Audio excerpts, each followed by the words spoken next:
21st Century Entrepreneurship with Martin Piskarik.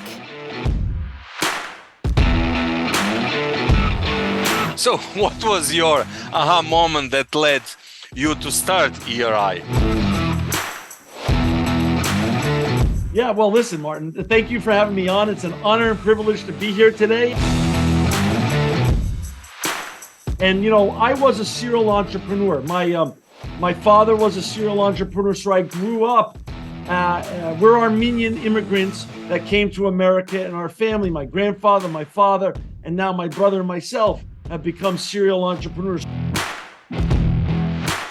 I was a dot-commer back in 1998, the year Google was founded. And, even though 1998 is only a mere 24 years ago, it's almost prehistoric times when it comes to talking about the internet, because when you talk about Google was founded in 98, we founded a company, my partners and I, Mike and Matt O'Brien, a company called financialaid.com. And everybody said we had no chance of making it. By the way, I barely knew how to turn on a computer, but we had this idea and this dream to democratize the student lending business, which was horribly broken at the time, and we got very lucky.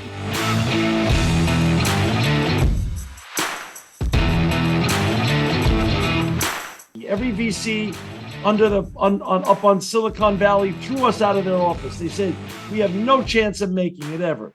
And we didn't understand the internet. By the way, they didn't understand the internet either. It was 1998. And we just kept going at it. And we eventually... And John, what happened in 99?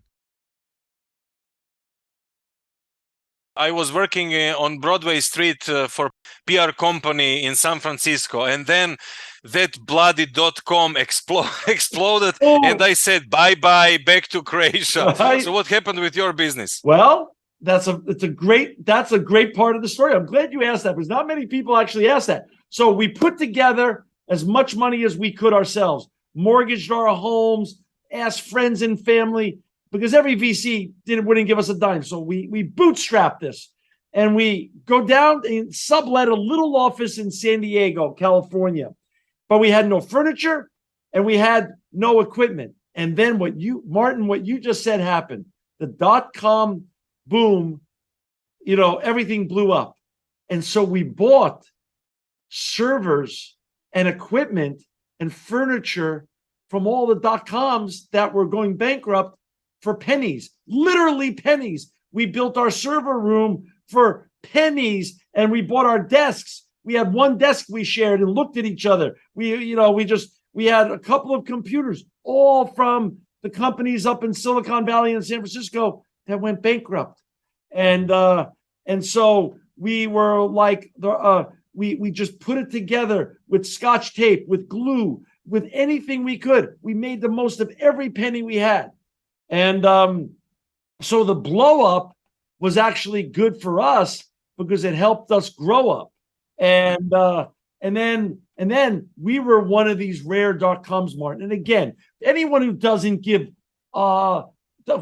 have enough humility to give luck and timing its fair due in any success journey is not really being honest with themselves. So we were lucky. The world was ready for this product. We were lucky. It was the right time. And by the way, everything else was blowing up, but we started making a profit after we turned our website on, after about 90 days, 100 days or so. So we were one of these rare dot-coms that made money quickly. And that got a lot of people's attention. Now, once we got their attention, we really didn't need their money anymore because we were making money, but we were very frugal with that money and that capital. Because after we raised money from 2 doctors, a lawyer, and a gentleman in the food distribution and manufacturing business, it was really just 4 people plus our own family assets.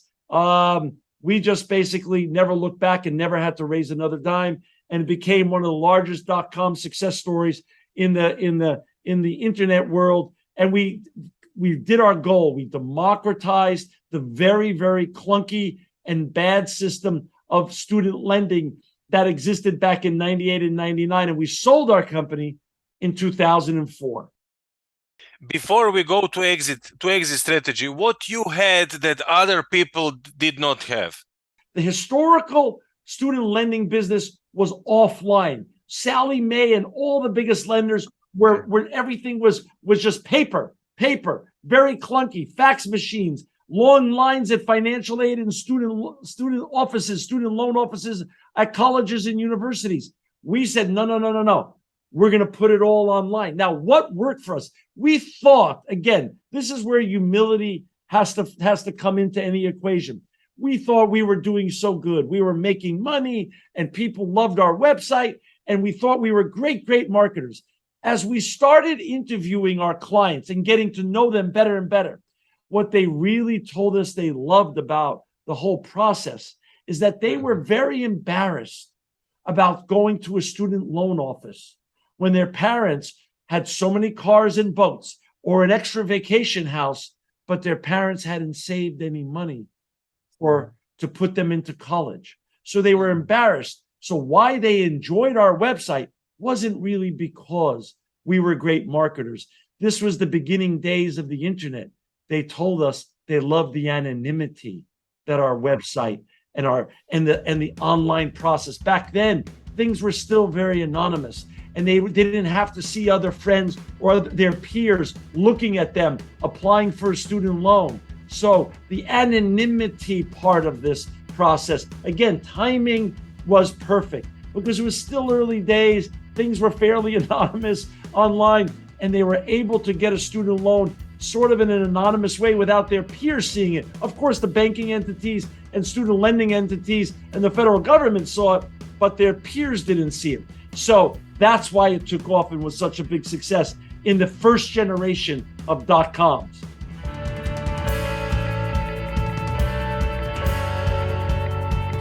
Any challenges back then, and your personal transformation, was there anything different back then than now in your way of thinking or living? Or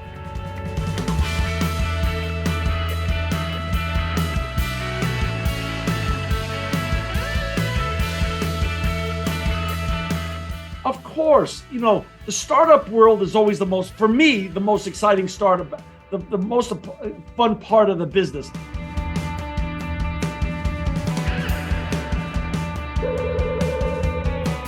The beginning part, going from 0 to 10.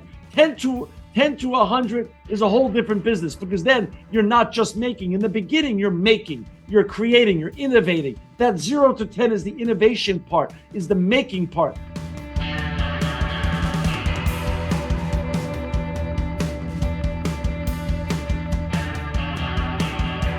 10 to 100, such as the company we're going to talk about in a little while, like ERI, where we have over 1,000 employees, then the making gets diminished because size becomes the enemy of innovation.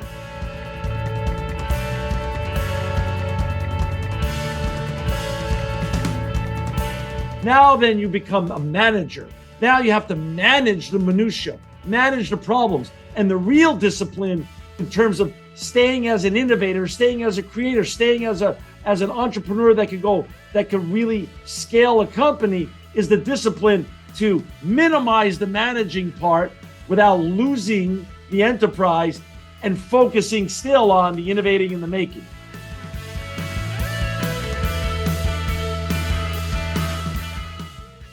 And let's go into the skill sets. What about skill sets? They're completely different when you are CEO than when you were in startup phase. Yeah, it's always different because startup phase, everyone is a CEO and everyone is the janitor. So you're just doing whatever it takes to make the enterprise success. Live the next day. You got to live to the next day to continue to advance. Survive and advance is really the motive. And when we started making a profit at financialaid.com, we knew we were onto something. We knew we were onto something big.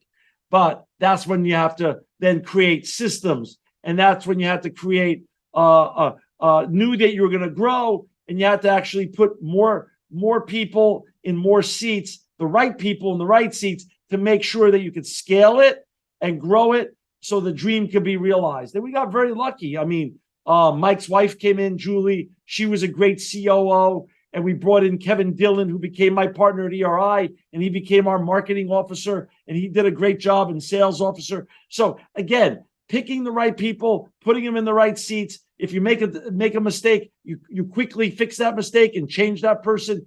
That's part of that whole startup life. And that's the most exciting part. The first, anywhere from 1 year to 5 years, to me, is the most fun. When you then scale the enterprise and you have to go to the next level, that's when things become even more challenging and more interesting. So you're always learning. Any great entrepreneur is always curious, always learning, and always staying humble enough and to always realize that what he knew yesterday could change today. And that goes for today, Martin, in that science and technology with AI, predictive analytics, data analytics is constantly changing the game in every industry. So constantly being aware that just because I knew this yesterday to be right doesn't mean that can't change today. And we might have to change how we do business to stay successful and stay ahead of our competition going forward. So always staying humble enough to realize, don't get stuck in your own ego and your own methodologies and think that you got it right. And now you can sit back and let the money roll and let the business roll forward.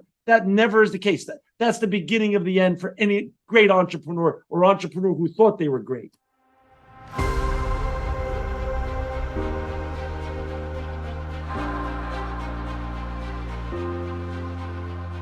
While we were running financialaid.com, Kevin Dillon, who was my chief marketing officer back in 2002, introduced me to one of his better friends who he grew up with at high school, Aaron Blum. And Aaron, in 2002, was starting a little recycling company of electronics down in San Diego. And he had an investor and he had a partner. So we became good friends. We all started going to a lot of sporting events together. And by the time we sold financialaid.com in late 2004, Aaron came to us then and said, hey, to me and Kevin, and said, can you guys join me on my recycling company? And we said, why? He goes, listen, I want to restructure it. I need fresh money, fresh ideas, and I want you to do what you did at financialaid.com for the recycling business. And we looked at it and we saw, wait a second. Our aha moment is when we were studying the industry, we realized e-waste.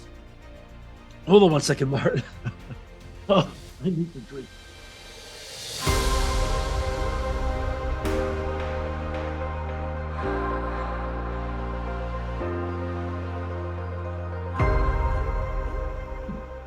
Okay, we realized electronic waste was the fastest growing solid waste stream in the world. So it was a huge opportunity. It was the dark side of the technological revolution that nobody thought about.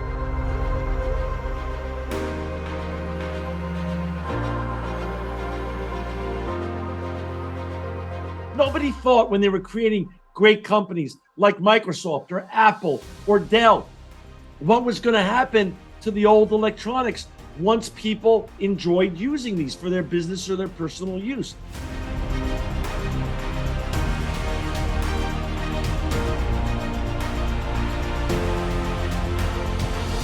So we agreed Aaron was onto something big, but we could help make it bigger. So we put in more money. We put together a partnership with Aaron, and my wife joined as well. So the four of us became the new co-founders of what we then called ERI, Electronic Recyclers International. We shut down his San Diego unit and reopened it in April of 2005 in Fresno, California. And we thought, okay, we're going to have a nice California-based business. We're going to clean up the environment. We're going to keep electronics out of our landfills and all the hazardous material that's contained in electronics, such as mercury, lead, cadmium, beryllium, arsenic. And we're also going to prevent these old electronics from being shipped to China or to Africa or to India and being inappropriately recycled there. We were going to do good and make a profit. But we learned along the way there was much more to this. We learned that this wasn't just a California problem. This was truly a worldwide problem. E-waste wasn't just the fastest growing solid waste stream in California, or by the way, in the United States. it was the fastest growing solid waste stream in the world. And to really land clients that were meaningful, like LG and Samsung, like Best Buy and Target, like Waste Management and Republic Services, like the city of New York and the city of LA, which all became our clients eventually, we had to have both a national and international footprint. And that's what we started building. We started building out our footprint around the United States. We started building in Massachusetts and Indiana and in New Jersey and North Carolina and Dallas, Texas, and Denver, Colorado, and Seattle, Washington, beside Fresno, California. And before you knew it, we had 8 locations covering every zip code, including Alaska and Hawaii. Then our clients came to us and said, wait. It's not enough that you're also just covering the United States. We want you to also handle our material everywhere we are. We're in Mumbai, we're in Shanghai, we're in Dubai, we're all over the world. You need to make sure you can handle us around the world. So we set up a network of partners all around the world that used our standards to responsibly recycle electronics. And then before you knew it, 20 years goes by, 17 years goes by. We're now 17 years later, and now we're the biggest company in the space in the United States and one of the top 2 or 3 companies in the world doing this. So it's been a hell of a journey. It's been a hell of a ride. We continue to learn. But here's the craziest statistic, Martin. 2 crazy statistics your listeners have to know. That e-waste isn't just the fastest growing solid waste stream in the world today. It's the fastest growing solid waste stream by an order of magnitude of 4 to 5 times the second fastest growing solid waste stream. So this is one of the greatest environmental challenges we have today.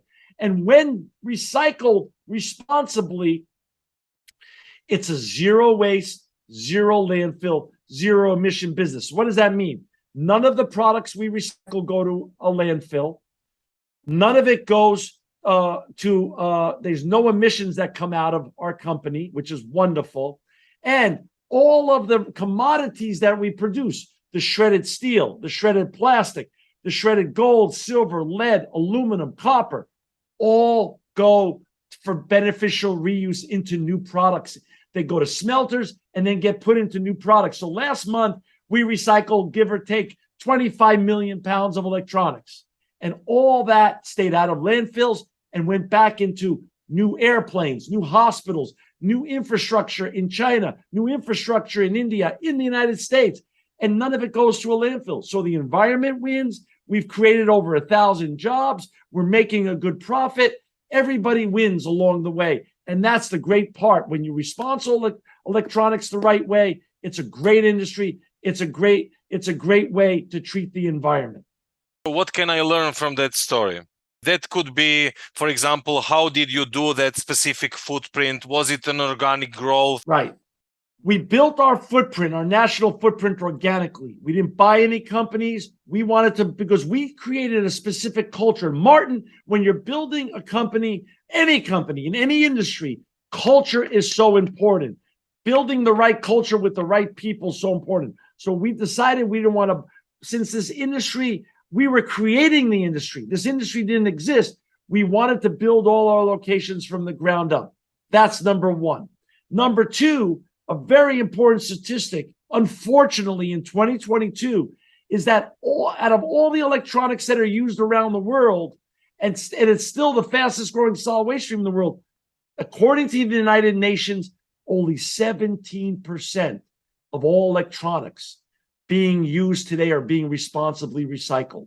So the opportunity for other entrepreneurs and the opportunity for all of us as citizens, as members of corporations or nonprofits or government entities to recycle more of our electronics when we're done using them is massive. We can all participate in this ecosystem and make the world a better and cleaner place. And that's a great message for your listeners, Martin. We can all do our bit, and we can all do more to make the world a better and cleaner place.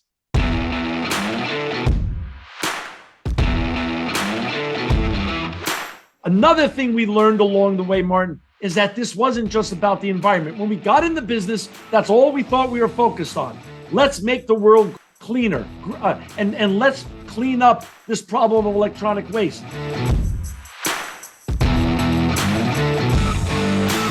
But what we started seeing along the way during this journey was, wait a second, we started seeing the birth of this company in Silicon Valley named Palantir.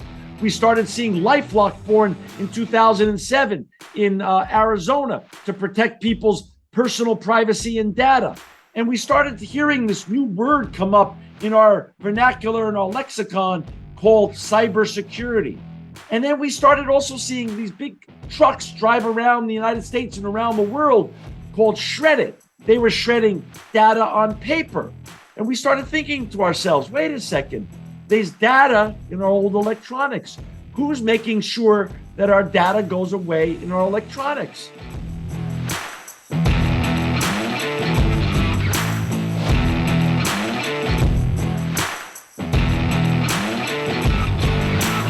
And there was really nobody focused on it. And we started focusing on that and messaging that in 2012. But again, Martin, when it comes to innovation and entrepreneurship, every good idea is crazy until it's not. Every great idea is crazy until it's not.